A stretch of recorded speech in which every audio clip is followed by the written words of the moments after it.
లేకపోయినా దేవుడిని గణపరచాలి. అన్ని ఉన్నా లేకపోయినా దేవుడికి మహిమ రావాలంటే నీ పూర్ణ హృదయముతో దేవుణ్ణి స్తుతించాలి. దేవుణ్ణి స్తుతించడం అంటే చిన్న చిన్న చితగా విషయం కాదు. నీ మనసు విరిగిపోవాలి, నీ మనసు దేవులో లిఖితమైపోవాలి, ఏకాత్మ కలిసిపోవాలి. ఏదో గారికి ఉన్న శ్రమలు, ఏదో గారికి ఉన్న కష్టాలు నీకు నాకు ఒక పాయింట్ వస్తే చాలు, మనం బతకలమా? కురుపులు ఇట్లా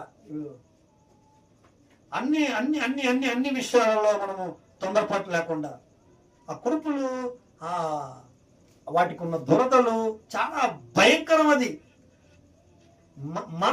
మనస్సాక్షిని కూడా చంపేస్తుంది. అంటే ప్రార్థన కూడా నడిపింపు రాని, అసలు ఆలోచన రానివ్వదు అది. అటువంటి కురుపులు నీకు వస్తే నువ్వు ప్రార్థన చేయగలవా? బూడిదలో కూర్చొని ప్రార్థన చేయగలవా? ఇంకా దురద పెరగదా? చెప్పండి. హల్లెలూయా. ఎంత నలిగిపోయాడు ఆయన.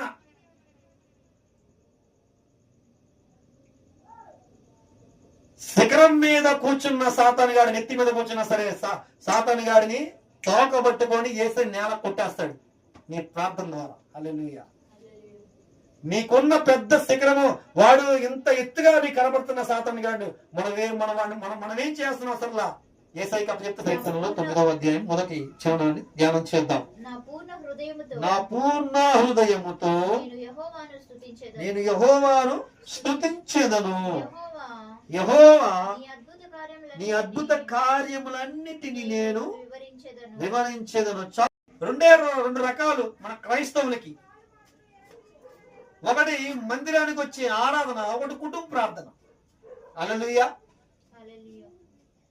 దేవుని స్తుతించడానికి రెండే నిర్ణయాలు తీసుకుంటారు. ఒకటి ఆదివారపు ఆరాధనలో దేవుని స్తుతిస్తారు, రెండు కుటుంబ ప్రార్థనలో దేవుని స్తుతిస్తారు. మరి మిగతా టైంలో ఇంకా మనం లోతుగా వెళ్తే నా పూర్ణ హృదయముతో యెహోవాను సన్నుతించదని రాయబడుతుంది. పూర్ణ హృదయము అంటే అర్థం ఏంటి? సంపూర్ణముగా. సంపూర్ణముగా అంటే ఇదిగో మనం ఆదివారం నుంచి ఆదివారం వరకు కూడా చూపుల్లో కూడా దేవుని స్తుతించాలి, ఆలోచనలో కూడా దేవుని స్తుతించాలి, నడిచే విధానంలో కూడా దేవుని స్తుతించాలి, మన చేతులతో దేవుని స్తుతించాలి, గణపరచాలి, మన అంతరంగములో కూడా దేవుణ్ణి గణపరచాలి. దేవుని యందు మనము ఎప్పుడైతే ఆయన సన్నిధిలో బలముగా స్థిరముగా ఉంటామో, మన పూర్ణ హృదయముతో ఎప్పుడైతే దేవుణ్ణి స్తుతిస్తామో, చూడండి ఆయన కార్యాలన్నీ గుర్తొస్తాయి. ఈ మాట ఎందుకు రాశాడు దావీదు అంటే, తన చిన్నప్పటి ఒక దృశ్యాన్ని, అంటే ఆయన ఒకప్పుడు బాలుడిగా ఉన్నప్పుడు ఆయన గొర్రెల కాపురిగా కనిపిస్తాడు. ఆయన రాజు సింహాసనం ఎక్కిన తర్వాత కూడా మర్చిపోలేదు తన జీవితాన్ని, తన గతాన్ని మర్చిపోలేదు, తన జీవితాన్ని మర్చిపోలేదు, తన భవిష్యత్తుని మర్చిపోలేదు. నేను ఎక్కడి నుంచి వచ్చానో. హల్లెలూయా. దావీదు స్ట్రైట్ గా మాట్లాడుతున్న మాట మనతో కూడా మాట్లాడుతున్నాడు ప్రభువైన యేసుక్రీస్తు వారు. దావీదు అంటారు, నా పూర్ణ హృదయముతో నేను యెహోవాను స్తుతించెదను. పూర్ణ హృదయం కావాలంటే శ్రమలు మనకు అడ్డం వస్తాయి, ఆలోచనలు అడ్డం వస్తాయి, మనకున్న ప్రకృతి అడ్డం వస్తుంది, మనుషులు అడ్డం వస్తారు. ఒకటే కారణం చెబుతాము, సాతాను సాతాను సాతాను సాతాను. సాతాను గడేనా? మనలో కూడా ఆలోచనలు తప్పుగా రావంటారా? హల్లెలూయా. మనలో ఎటువంటి తొందరపాటు లేదంటారా? నా పూర్ణ హృదయముతో ఎప్పుడు మనం ఆరాధిస్తామండి? లోపల ద్వేషించే మనసు, లోపల గర్జించే మనసు, లోపల హింసించే మనసు, లోపల చెప్పండి ద్వేషించే మనసు, దేవుడికి పరిపూర్ణంగా స్తుతి చెల్లించలే మనము. దావీదు అంటాడు, నా పూర్ణ హృదయముతో నేను యెహోవాను స్తుతించెదను. ఈ రోజుల్లో పరిపూర్ణంగా స్తుతించేవారు ఎవరున్నారు? దేవుడికి దగ్గరగా, దేవుడికి నమ్మకముగా, దేవుడి సహవాసములో వెళుతూ తన మార్గములో వెళుతున్న వారు ఎంతమంది? దేవుని రాజ్యం సంపాదించాలంటే ఈ లోకంలో మనము ఒదిగి ఉండాలి. ఈ లోకంలో మనము నిండు మనసుతో దేవుణ్ణి సేవించేవారిగా ఉండాలి.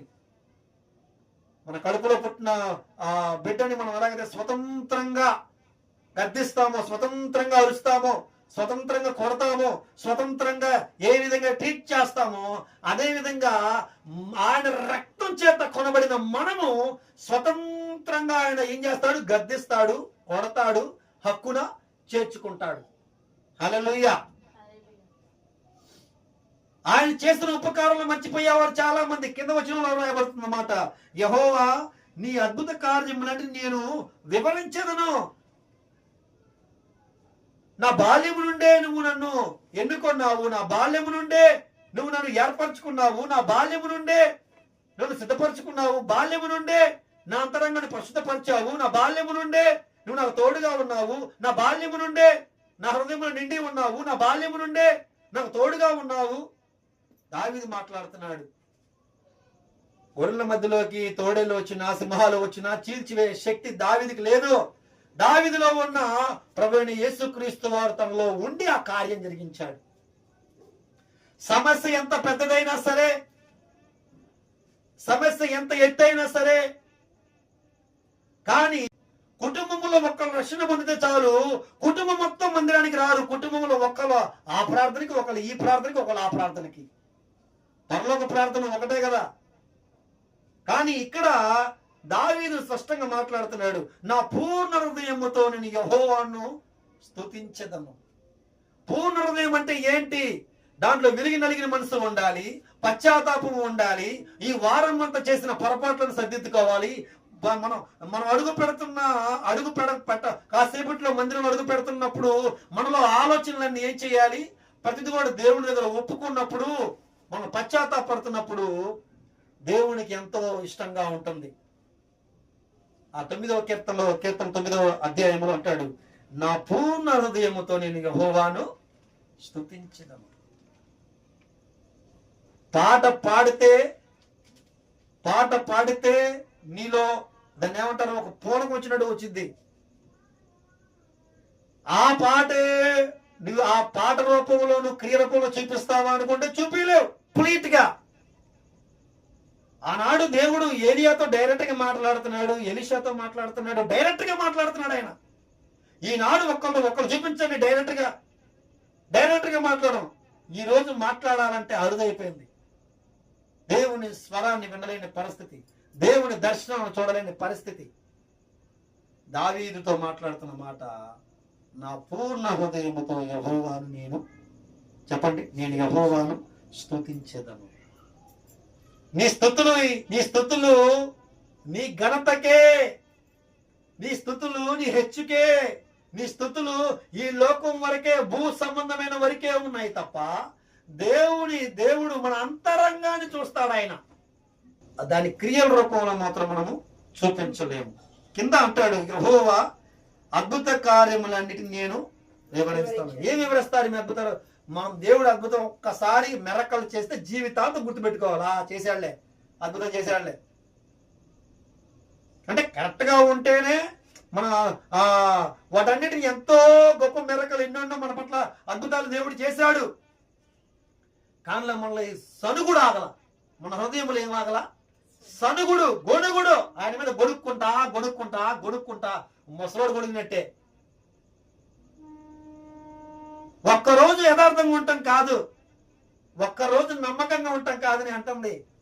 ఊపిరి ఆగే వరకు కూడా దేవుడితో నమ్మకంగా మనము ఉండాలి. అదే నిజమైన భక్తి.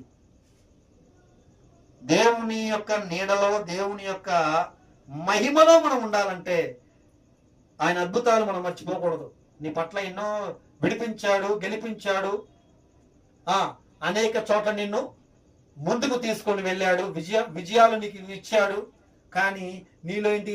ఇది ఒక్కటి చేయట్లేదు, అన్ని చేసి పెడుతున్నాడు. ఇది ఒక్కటి అన్ని చేస్తున్నాడు, ఇది ఒక్కటి మాత్రం చేయట్లేదు. నీ ముళ్ళంతా అక్కడే ఉండిపోయింది. హల్లెలూయా. అంటే నీ ప్రశ్న ఏంటంటే, ఇంకా అది జరిగిద్దో జరగదనే సందేహంలో పడిపోయావు. హల్లెలూయా. అంటే నీలో ఏం లేదు? పూర్ణ హృదయము లేదు.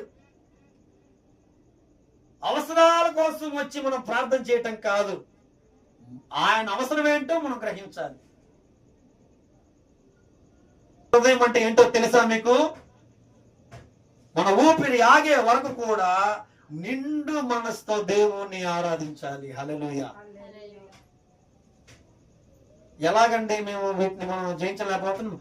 రాబోతున్న వాటిని ముందే ప్రార్థన చేయి. ప్రభువా, నేను పలానా దానికి వెళ్తున్నాను, దాన్ని దూరపరచు, లయపరచు, నాకు ఎటువంటి ఆటంకం. ప్రార్థన చేయాలి. ముందే ప్రతి దానికి ప్రార్థన చేయాలి. ప్రార్థన ప్రార్థన ప్రార్థన ప్రార్థన లేకుండా నువ్వు ఎక్కడికి వెళ్ళకూడదు. ప్రార్థన లేకుండా మనం ఏం చేసినా ఉపయోగము? హృదయముతో సేవించడమే కాదు, నువ్వు భక్తి, ప్రార్థన, స్తోత్రాలు చెల్లించడమే కాదు, నీతి కరెక్ట్ గా ఉంచుకో. వాళ్ళు హైలైట్, వీళ్ళు హైలైట్, వాళ్ళు హైలైట్ అంటే కుదరదు. నీ హైలైట్ దేవుడి దగ్గర ఉంది, మనుషుల దగ్గర లేదు. ఒక మనిషి దగ్గర ఘనత రావాలంటే నీకు కావాల్సిన నువ్వు లోకంలో కలిసిపోవడమే. భక్తి చేయటం అనవసరం, భక్తి చేయటం అనవసరం. యెహోవా నీ నీతిని బట్టి లోకమునకు తీర్పు తీర్చుడు. మన నీతిని బట్టి ఏం చేస్తాడు దేవుడు? తీర్పు తీరుస్తాడు. నీ నీతి ఎలా ఉంది? నీతి అంటే ఏంటి? నీ క్రియ, నీవు చేసే పని, దేవుడికి సంబంధమైన విషయాలలో, దేవుడికి లేకపోతే ఆజ్ఞలలో, సన్నిధిలో, లేకపోతే కలిగి ఉన్న సహవాసములో నువ్వు కరెక్ట్ గా ఉండి దేవునితో సాంగత్యం చేస్తే నీతిగా ఉన్నట్టే. లేదు లేదు లేదు లేదు, ఈ అవమానాలు నాకు వద్దు అని ఏబు గారు అంటారు చివరిలో. ఆ రెండో అధ్యాయం చివరి వచ్చిన అనుకుంటా. ఆయన ఏమన్నాడు? భలే ప్రార్థన చేశాడు ఆయన. నాకు నెమ్మది లేదు, సుఖము లేదు, శ్రమయే నాకు సంభవించినది అంటాడు. నాకు నెమ్మది లేదు, సుఖము లేదు, శ్రమయే నాకు సంభవించినది అంటాడు. ఆయనకి నెమ్మది లేదు, సుఖము లేదు. ఎందుకని? ఏమండి, మన ఏబు కంటే యథార్థవంతులు, ఏబు కన్నా యథార్థవంతులు ప్రభువైన యేసుక్రీస్తు వారు. ఏలియా కంటే గొప్పవాడు నా యేసయ్య, ఎలీషా కంటే గొప్పవాడు నా యేసయ్య, అందరికంటే గొప్పవాడు నా ప్రభువైన యేసుక్రీస్తు వారు. దేవుడికి చిత్తానుసారంగా చేయటం నీ క్రియ. నువ్వు చేసే భక్తి, నువ్వు చేసే ప్రార్థన వేషధారణే, కేవలం వేషధారణే. మనుషుల్ని మెప్పించేది, మనుషుల్ని కవ్వించేది, మనుషుల్ని మాయ చేసేది నీ ప్రార్థన. 10 మంది సంతానం పోతే ఏబు గారు ఎంత ఏడవాలి? సంతానం పోవటమే కాదు, ఆస్తి కూడా ఎగిరిపోయింది. ఆస్తి పోవటమే కాదు, కురుపులు వచ్చినాయి. కురుపులు రావటమే కాదు, వేదన పడుతున్నాడు. హల్లెలూయా. అయినా కానీ దేవుడు మాత్రం ఆయన, అది భక్తి, అది యథార్థత, అది నీతి. అన్ని ఉంటే దేవుడు కాదు, అన్ని లేకపోయినా దేవుడిని గణపరచాలి. అన్ని ఉన్నా లేకపోయినా దేవుడికి మహిమ రావాలంటే నీ పూర్ణ హృదయముతో దేవుణ్ణి స్తుతించాలి. నా పూర్ణ హృదయముతో నేను యెహోవాను స్తుతించెదను.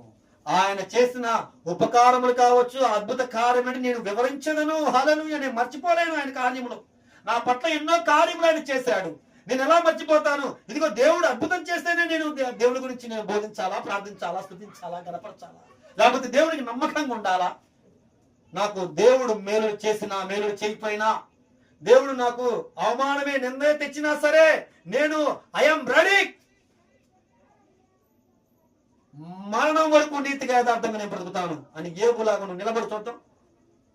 మన ఆలోచన కాడి నుంచి, మన తలంపుల కాడి నుంచి, మన నోటి మాటలు, చూపులు, తలంపులు అన్నీ కూడా దేవునికి సంపూర్ణంగా దేవుని స్తుతించాలి. హల్లెలూయా. సంపూర్ణంగా స్తుతించే వ్యక్తిని చూపించాను. యోబు గారు సంపూర్ణంగా స్తుతించాడు. ఆయన ఆస్తి, అంతస్తు, హోదా, బలగము, ఇంకేంటి, కుమారులు, రక్తంలో పుట్టిన కుమారుడు చనిపోయిన బూడిదలో కూర్చొని ఆయన అంత భక్తి చేస్తున్నాడంటే నువ్వు నాకు వచ్చిన శ్రమలు ఏ పాటివి? అసలు ఒక దెబ్బతో ఆయన చచ్చిపోవాలి. మామూలుగా అయితే సూసైడ్ చచ్చిపోవాలి. ఎందుకు రా బాబు దేవుడు ఈ రకం చేశాడని. కానీ అలాగా అనుకోలేదు ఆయన. మనసులో కూడా దేవుని శపించలా.